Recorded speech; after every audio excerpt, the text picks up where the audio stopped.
Welcome to MATCHplay, where every episode starts with a spark and ends with insight that can only come from personal experience at the highest level. Let's tee up some good conversation. I'm Thad Miller, and welcome to MATCHplay. As we wrap up Season 1, we wanted to do something a little different. This season's been filled with incredible conversations about leadership, ownership, growth, and transition. Today, we're highlighting one powerful takeaway from each founder's perspective from each episode. Different guests, different backgrounds, but a consistent message: preparation matters, advisors matter, and the decisions you make today shape your future. Our first episode laid the groundwork for my goals for this podcast, and also to hear it from people who have actually been through this.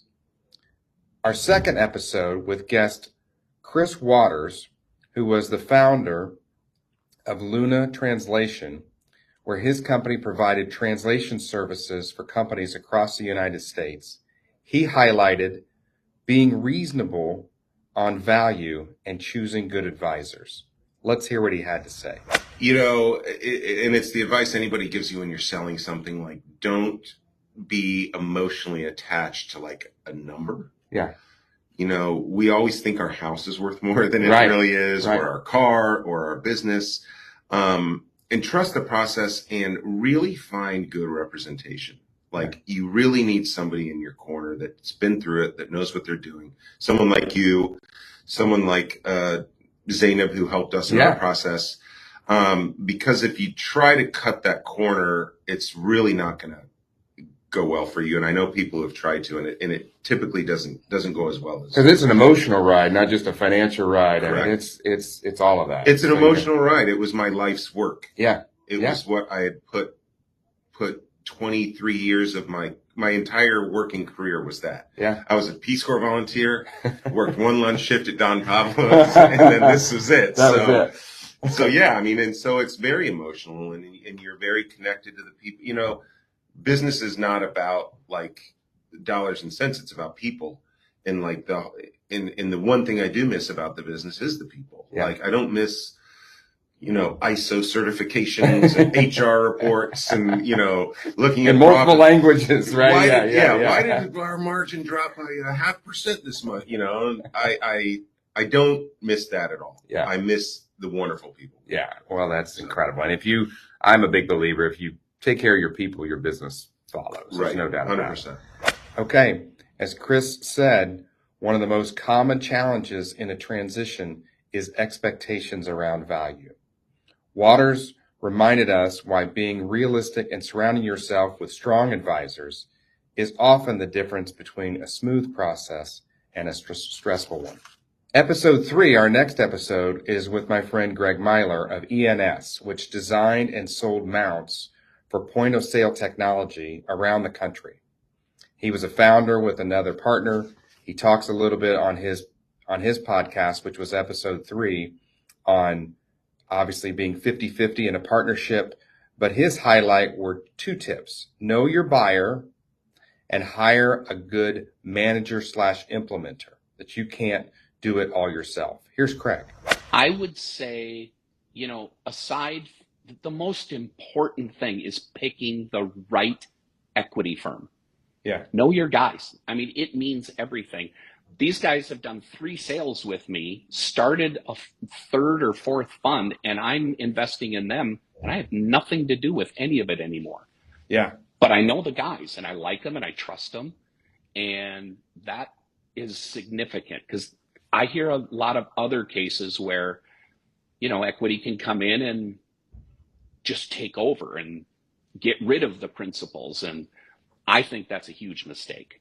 Yeah. I mean, they're buying a company that you grew. They need to keep you in there. You're the operator. I mean, you're the one that knows the clients. They don't want to get involved in that. And exactly. So that is critical. The other one, I have one other piece I think is important. When Pete and I were growing, you know, let's say we got to about 10 million in sales. Mm-hmm. And now I've never run a company. Pete's never run a company that's doing that. What's ahead of us from 10 to 20 to 50 million in sales? We have no idea. So we went out and hired a guy, his name was Rick Soskin, still a very dear friend, to be a CEO. And Pete and I took positions in the company as vice president. And he became the CEO of the company, and he ran it and helped us get into a position to structure ourselves correctly so that when PE was ready to buy us, we looked like a company that should be purchased because we were organized. We had the right department heads. We put a structure together that mattered to private equity.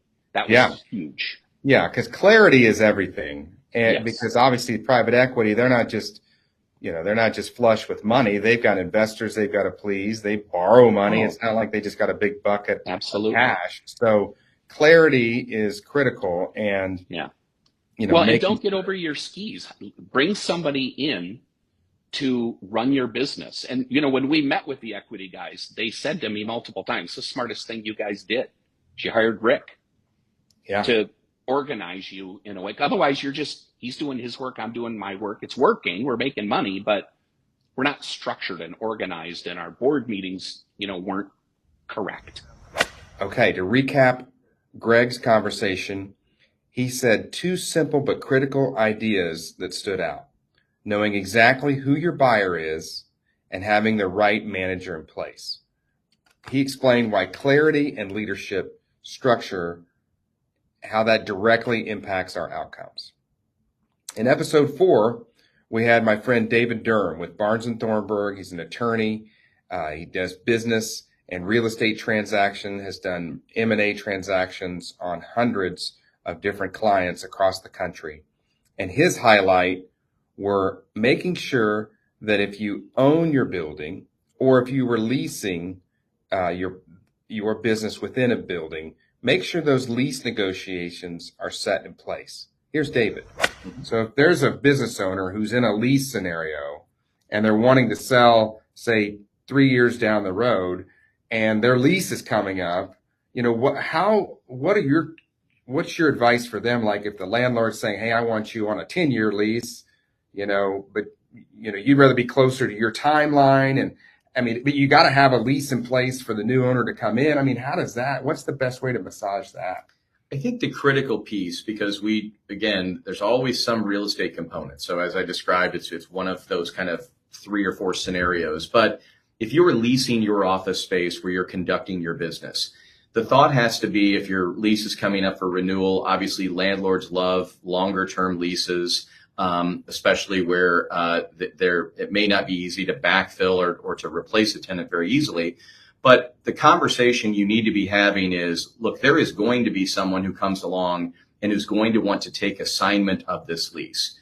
And while I respect you as a landlord and understand that you have lenders that you're ultimately responsible for satisfying, if this person is ultimately buying my business and they're stepping into the business that I have grown up for X amount of years, and they have the financial wherewithal to buy those assets, then they also have the financial wherewithal to assume this lease. And so you want to build in kind of pre-agreed assignment language, which allows you to not have to go and beg this landlord to allow you to assign the lease or to ask you for something special. Or I talked to a client just 2 days ago, and in the lease he was going to sign for his new lease, it had language that the buyer of his business had to have the same net worth as the seller of the business. So, right. Like in this case, it was dental. Like a 25-year-old would have the same net worth as a 70-year-old person who's invested their whole life. Right. That was a clause in the lease,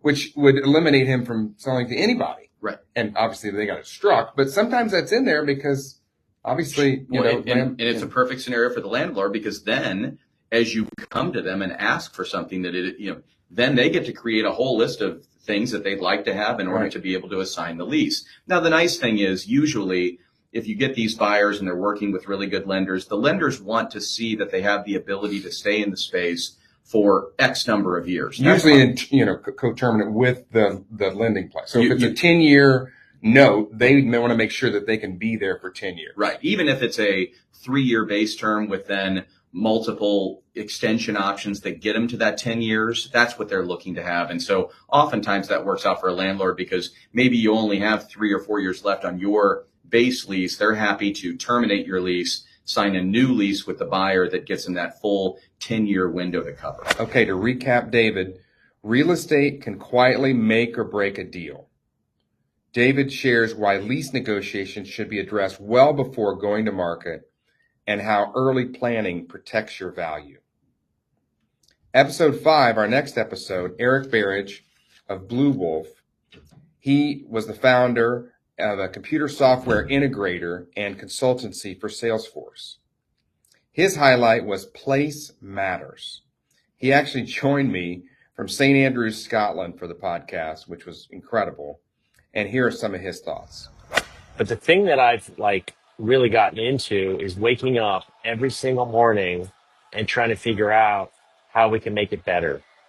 How can we have a better experience for the people that come through there? How can our employees engage in a better way with all of our customers? How does the golf course get better? How does the service get better?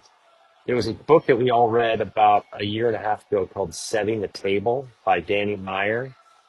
Yeah. And, big restaurateur in New York City, started out with the Union Square Cafe back in the early 90s. And his whole philosophy is you wake up every day and mediocrity is not an option. Always look at your business and your offering from the outside. What does a fresh eye look like when it comes through your facility? And he's got this great analogy where he says that owners have to always be moving the salt shaker back to the center of the table. And he said, I walk through my restaurants and I'll look at a table that's been set, and that salt and pepper shaker, they're kind of a little off to the side. I walk up to that table, I put them right back in the middle. Yeah. Details Great matter. book. Details They all matter. matter. Yep. Yeah, and especially if you're, I think about it in my world, if I bring in a potential buyer, they're walking through it with a different lens than the seller. And the seller might be just doing the routine every day and getting by. But you got to look at it through the buyer's eye if you're thinking about selling your business, no matter what 100%. business it is. It's just critical. I'll tell you, place matters too. So when we sold to IBM, we had one of the great breaks we had was we leased our last office in 2009 when rents in New York City were had bottomed out after the financial crisis. So we leased this insane space at the top of this building on 26th Street. So we have views of Madison Square Park. And we dialed the office in. It cost money. It was an investment, but we made it a great place. And we bring customers there. And they bought from us because they felt wow, these guys know what the hell they're doing. Yeah. This is a good place. And I'll tell you, when we wheeled IBM through there during the acquisition process, their eyes were like saucers. Yeah. And so I would encourage any entrepreneur, just remember, your place of work is your home. It should look amazing. It should smell good. It should be functionally beautiful, right? Particularly in the medical business, as a patient, I want to go in and think that, you're using cutting edge stuff to work on, right? Yeah. Well, and in any business, like you said, because they got to look at it, like you said, they got to think ahead. Begin with an end in mind is one of the things that, one of our previous persons on the pod talked about. And I think that is such a critical thing, is if you don't, you're kind of moving backwards. So to recap, he states that location is more than just a pin on the map. Eric breaks down why place matters for employees, for retention, for showing a buyer where you're at, they can envision them being there, and how understanding that market can influence opportunity, growth, and a transition strategy. Our next episode was with my friend Dr. Dipesh Sitaram, a dentist in Indiana, who is also an investor, a hotel owner, and a founder of a real estate investment fund. That's what he's doing after the sale of his dental practice. His highlight was protect the golden goose. Don't get too distracted in other opportunities that would harm what is actually generating the income for your business. Dipesh had some great advice here. Now, speaking of those early mentors, is there anything that sticks in your head, like a a tip that somebody gave you, and you can give them a shout Yeah, out. yeah. So Really, one of the first guys I met out of the gate. So we graduated in May. In June, Patterson. So you remember Bob Keaty? oh, sure. He took me to Vegas. I ran into Imtiaz Manji Yes. at a poker table by chance. And he's an Indian guy. I mean, and so we started, shooting the shit. And, typical MTS fashion, like, what are you doing? What's your plans? He had just opened the Scottsdale Center, Yeah. like a week before or something like that. And we got to talking. And this is a true story. I was like, man, I don't know if I'm going to practice. Probably just going to open 10, 15 locations, hire a bunch of people, and do the business side of stuff, right? And he was like, no, you're not going to do that. And I turned around like, what the hell are you talking about, man? And he was like, you're going to be more successful having running it really, really well and becoming a really good subject matter expert and highly specialized into it. You'll be way more successful than having 10. And I promise you that. And if you don't believe me, come out to Scottsdale next week. And at first I shrugged him off. So when I flew back to Indiana, I scheduled a trip to Scottsdale just to figure out what the hell this guy's talking about, right? Went to Scottsdale Center, and I was one of the first students to walk through what is now Spear Education. Yeah. He didn't have a course lineup. He was figuring it out. I was trying to figure it out. And I just kind of rolled the dice. I was like, what the hell, man? Yeah, no, MTI has impacted a lot of people for sure. And, that's fascinating because, being in the dental space, being in the veterinary space, you don't want to kill the golden goose by trying to duplicate it elsewhere. Now, there are people that can do it, and there are people that are very successful at it, but you really have to know that duplication isn't always exact. It goes back to those people. It goes back to the teams. It goes back to the systems. And if you don't have that, then it'll actually hurt the mothership. But I know and the key you had great partnerships with a couple other practices. You're talking about you may be starting another dental practice in a partnership. So you picked right people to do it with, and that was what made the difference for you, correct? Absolutely. That's the key, right? And you have to kind of meet the right people at the right points in your life. Yeah. And then take the appropriate calculated risk. At the end of the day, any business decision is a risk, right? Correct. And then you make the best of it, right? You just kind of don't look back, and you got to get through the wins and losses together. And you learn from all the losses, and that's kind of the best education, right? And you have to surround yourself with the right coaches and consultants to help you get there. And it's all part of the journey. To recap, Depeche, growth is exciting, but it has to be intentional. Depeche shares a reminder we see often. Before expanding, make sure your core business is incredibly strong, healthy, and protected. Our next episode, episode 7, had Coach Matt Doherty. It was a pleasure to have him on. Former college basketball coach, basketball player, played basketball with Michael Jordan on a North Carolina team, and then also coached at Notre Dame and University of North Carolina, Chapel Hill. He is now a coach for business owners, and what gave us some incredible insight during his podcast. But this was something that really stuck out to me, and that was his highlight was trust the process. We use a process at my company for clients, and it's great to hear from a true business coach and somebody that's been in the arena the value of doing this. So here's Coach Matt Doherty. Tighten the screws. And you think of great coaches like Nick Saban, he was all about the process. It wasn't about the score. It was about the process. Are we getting better today? And you can get better in a loss. Like Coach Smith after a game would not judge us immediately after a game. He would wait till after you watched the film. And the next day, then he would tell us whether we played well or not. Because he didn't want to make an emotional decision without really looking at the film. And we could have played well and lost the game. Yeah, And conversely, we could have played poorly and won the game. exactly. And the process will reveal that. If you stick to that, we have a process in our business. We work with clients, and it is critical. And I was taught that from Dan Sullivan, who you and I have talked about. Dan, I'm a big fan of Dan Sullivan's. But going back to Bill Walsh, the book that I was referencing earlier about comment about acting, the title of his book is "The Score Will Take Care of Itself." So if you're following a good process and executing on that process, the score will take care of itself. Don't worry about the outcome. Yeah, detach from outcomes. Another one of my coaches I'm working with now, that was one of his main things. Okay, to recap, he says whether it's in sports or in business, results follow process. Coach Doherty explains why having a clear process and sticking to it matters most, especially when the pressure is high. Our next episode with Dr. Keith True, a veterinarian in Chicago who has been an associate, a buyer, and a seller in his short career.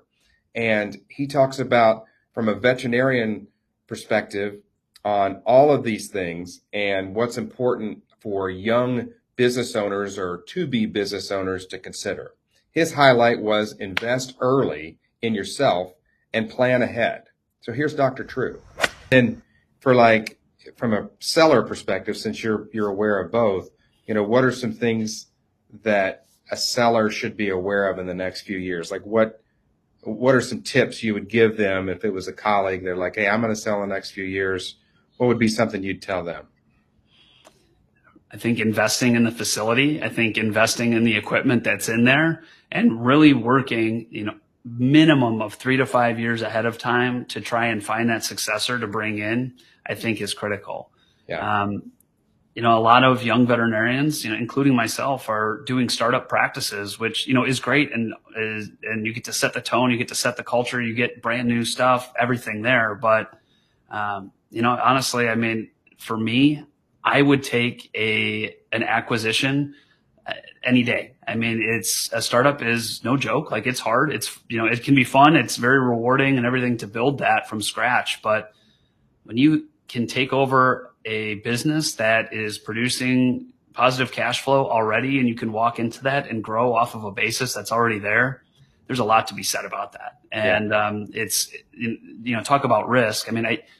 The reality is, I think starting a practice or buying a practice, there's inherently low risk compared to a lot of other endeavors, but the ramp up period is significantly lower in those acquisitions, from a cash flow standpoint.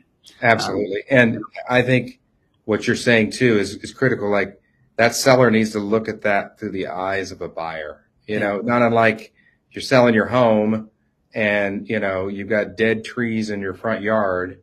You're going to want to get those cut out and get new trees put in. If you need paint, if things are chipping and falling apart. The same thing goes on in the vet hospital. Walk through the front door and see what it smells like in there versus, taking an extra minute to get it, cleaned out more often. It makes such a dramatic difference because a lot of times, it's a quick no, and you don't even get a chance to say, hey, this is a great, highly productive, cash, machine. But if they're like, I don't want to come in here and spend $200,000 just to get it where it needs to be, get it back to standards. So that's great advice. I appreciate it. Okay, to recap, Dr. True, preparation does not start when you list the business. Dr. True talks about why investing in your facility and planning ahead creates more options and attracts the right buyer, not just any buyer. Episode 9, we had Brent Clayman, who is a serial entrepreneur, real estate and private company investor, who talked to us about going into the sale with eyes wide open. Let's hear what Brent says about this. Should entrepreneurs understand about earnouts, post-sale roles, and contingencies before they sign a deal? Yeah, I think there's not a standard answer to that question. I personally have never experienced an earnout, right, but there has been holdbacks. Yeah. And a lot of times, therefore, things like making sure that taxes have been paid or some of the things that revenue Yeah. stays stable, things that qualify them. Yeah, but sometimes that's more of an earnout Mhm. type situation. But the point that I would make to people to understand is make sure that you're going in with your eyes open. Mhm. Sometimes an earnout or contingency type compensation sound great, and sometimes they work out great. But the reality is, if you're selling your business, in most cases, you're not necessarily going to be in the same control position that you were before. So how things transpire, possibly you can have some involvement in it, but it's going to be different. Mm-hmm. If you're owned by a private equity firm, even if you're still the president of the company, for a certain period of time, the reality is you're now accountable to someone else. We're all accountable to someone in some regard, no matter if you own the entire business, if you have a bank supporting you, or if you have partners, you're always accountable to people. You're accountable to your employees as well. But at least you have a little more control at But that you have point. control. I feel like, and so I always say, just don't let the prospects of a big carrot cloud your mind, and because things may or may not actually play out that way. Sometimes you have to do it. Sometimes you have to be satisfied with what you got, I guess, at the closing day. Point. I think that's the greatest point. Yeah, you have to but be, that's got to fill your bucket, and the rest maybe is icing on top, right? But the contingencies, I think it's important, you mentioned earlier, having great advisors to kind of really help you understand what you're agreeing to. That's correct. Don't get too lost in, this is the deal of the century. Well, it may not be, because you still have things you have to do. And there also are different stages in your life. If you're selling your business as a retirement strategy, it probably is inconsistent to have, a 5 or 10 year time horizon to get proceeds, or upside or contingency or earnout. If you're selling your business maybe earlier on, and it's because you need to, in order to really have it grow, maybe there's an entrepreneurial path that it makes sense. Yeah. And the earnout is really more about just owning a smaller piece of a bigger pie. Sure. So there's lots of ways to look at it, but just going with your eyes open. Yeah, and having people walk you through, what does this look like? What does it really mean? What does this really mean? I think that's a great. Okay, to recap, Brent Clayman is selling a business is one of the biggest financial decisions you will ever make. Brent explains why going into the process with your eyes wide open, being aware, taking your time, and getting the right advisors changes everything. Our next episode with Bill Busick, who is at Duramark Technologies. I gave him a hard time that he's just a sticker maker, but he puts labels, he creates labels, his company, for large equipment. Picture a crane or a big Caterpillar truck that has warnings all over it. They create those stickers across the country to be put on there to warn people using the equipment on how to best use it. He was a seller and now is a buyer, which gives us great perspective, especially if you're considering selling your business. And he can talk about what to consider. His highlight was what buyers are really looking for, which is an interesting perspective. So Bill has been there. Let's tune into his podcast.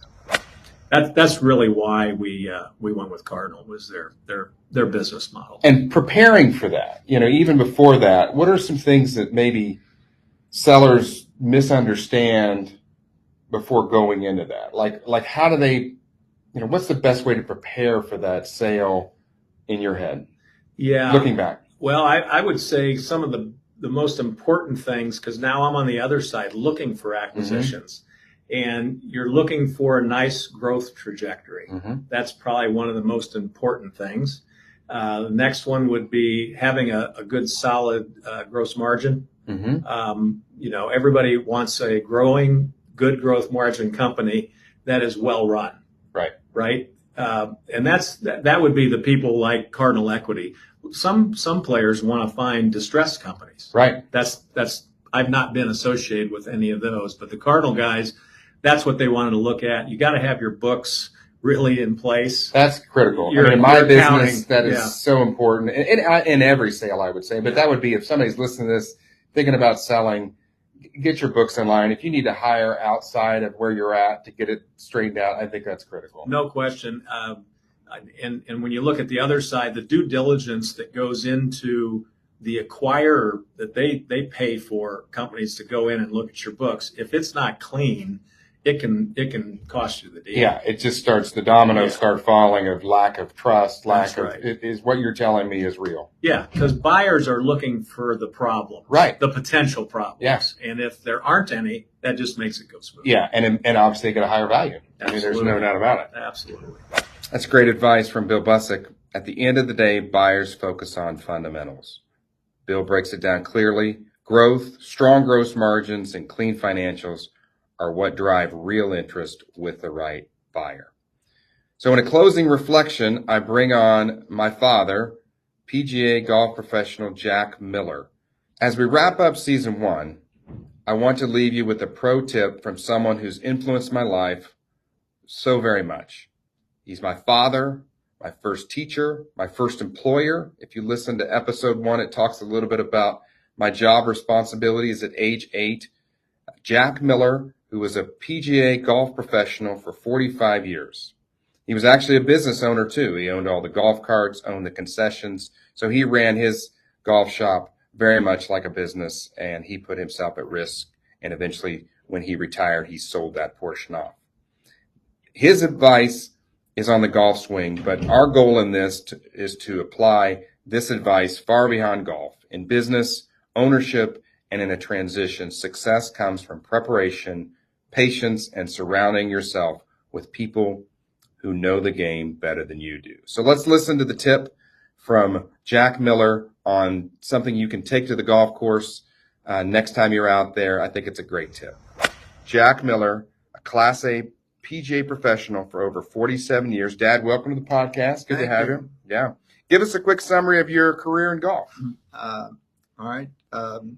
47 years ago, I started as an assistant at Fort Wayne Country Club under Bill Kratzert, and his son is still on TV. Yeah, and he active. played for a number of years on the tour. Yeah. From there, I moved to Muscatatuck Country Club in North Vernon, Indiana for 5 years. And from there, I went to Tipton Golf Course, Tipton, Indiana, for 40 years. And I've taught many lessons. I was the pro green superintendent and watched a lot of young kids go on and develop, win state championships, and felt that I may have had a little influence in developing their swings. Absolutely. Well, and you were obviously a superintendent also. You went to Penn State undergrad for your turfgrass management. Not many pros are superintendents and golf professionals, and you owned the carts and ran the there was more that did this. I enjoyed the green superintendent as much as the golf professional, but I like teaching golf and watching golfers develop as much as anything. Well, you still play. I know a couple of weeks ago before the snow fell, you shot 70. You're 82 years old. It's pretty amazing you can shoot 70. I haven't done it in about 50 years. But, okay, we need a good golf tip. You were my first teacher. A swing thought. Give us something to end the season on. Throughout my career, and most golfers that hit a lot of golf balls and try to be the best they can, they look for one little gimmick in your swing that might help. And what I've come to believe and understand, it's actually from the very beginning, I used to teach beginners, and it carried through all golfers. When you take your golf swing, you should image taking as wide an arc as possible without moving off the ball. So as you start your swing, it's a complete swing and not a gimmick swing. So as you take your swing to keep from moving off the ball while you're taking this wide arc, you need to keep your head still and your right leg firm as you turn to the right, hit the ball, and turn back to the left side and complete the swing. So it's a total swing with the objective of finishing towards the target. That's excellent. I mean, that's a full turn. There's so many people that do it reverse. They call it the reverse pivot. They go left, then they go back right. That's obviously incorrect. You want to go to the right without coming off the ball and then go through. Without moving your head up and down. right or left. It's hard because golf's one of the few sports where you'll move away from the target before you move back towards the target. So golf That's takes a great lot tip. of practice, and I think this tip will help if you start low to the ground, take a wide arc, and then finish your swing on the left side. Awesome. I love it. Well, thanks, Dad, for joining us. And thanks for tuning in to Match Play. We'll see you next round. Okay. Hopefully everybody can use that. And if you want to reference back to some of the other tips that our guests had during the year, I want to thank every guest who joined us this season and shared their perspective. And thank you to everyone listening who's thinking intentionally about leadership, ownership, and what comes next. This is Match Play. We'll see you next round.